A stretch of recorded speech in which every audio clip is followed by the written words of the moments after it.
I was many years ago, I was speaking to a class of cadets at the cadet program for the Ministry of Foreign Affairs in the US State Department. And I was debating with a Palestinian from Georgetown University. And I had mentioned that in Black September 1970, King of Jordan massacred 10,000 Palestinians as a response to the Palestinians trying to overthrow the kingdom. And he said to me, that's not true. And he said it in front of the audience, that's not true. He only killed 1,500 Palestinians. So I turned to the audience. I didn't even answer him. I'll tell you in a minute what I said to him afterwards. I turned to the audience and I said, look, you're now in a very difficult position. Here you have a pro-Israeli and a pro-Palestinian debating. They're giving you two conflicting facts. And what are you supposed to do? Who should you believe? So I want to recommend that you don't believe either of us. Don't believe me and don't believe him. Write down what he said, write down what I said, and hello there. And go to a trusted source and find out the answer. And when you do, try to come back to the conversation I'm about to have with him. So that's if you're in front of an audience. But with him, I said, let me understand. You're saying it's 1,500, right? Okay. Just out of curiosity, what would your opinion be if it were 10,000?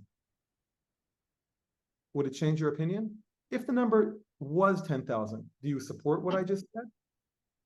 When people object to a fact, what they're really objecting to is the damaging impact of that fact. If you know the fact is true, get them to commit to a position assuming the fact is true. You understand? If they're saying, look, it never happened, you would say, I understand that, like Roger Waters from Pink Floyd. You all hear what he said? He suggested that Israel fabricated and exaggerated the events of October 7th. If I were in front of him, I would say, does that mean that if it didn't fabricate it, if all the videos were true, what would then your opinion be? Because really what I know the facts are true. I don't want to get into a factual debate because you can't win a factual debate. Certainly not today in the age of false news, right? Fake news.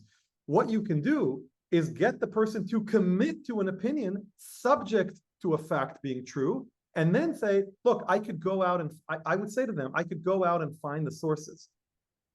And those sources would prove to you that this fact is correct, however, or that your fact is incorrect. But I want to ask you something. Hypothetically, if you knew that your fact was wrong and this fact was right, would it change your opinion? Because I want to know if we're even having a conversation on the same moral level. Don't get into factual debates. They cannot be won.